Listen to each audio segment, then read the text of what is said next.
জয় ঠাকুর শ্রী শ্রী রামকৃষ্ণদেব। সবাইকে নমস্কার।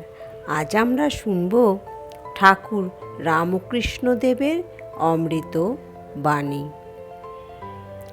যতই নাম করো ততই ঈশ্বরের প্রতি প্রেম জন্মাবে। শ্রী রামকৃষ্ণদেবের এই বাণী যেন আমাদের মনে করিয়ে দেয় ভগবান দূরে নন, তিনি নামের মধ্যেই আছেন।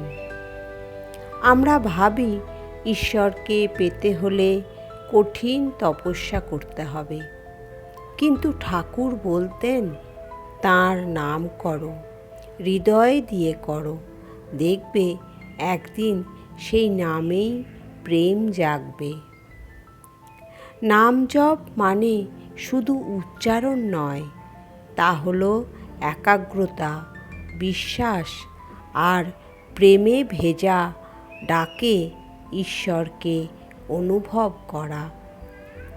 প্রতিদিন যদি একটু করে সময় দিই নাম করায়, তবে মন আস্তে আস্তে শান্ত হয়, চিন্তা কমে, ঈশ্বরের প্রতি টান বাড়ে। জয় ঠাকুর শ্রী শ্রী রামকৃষ্ণদেব।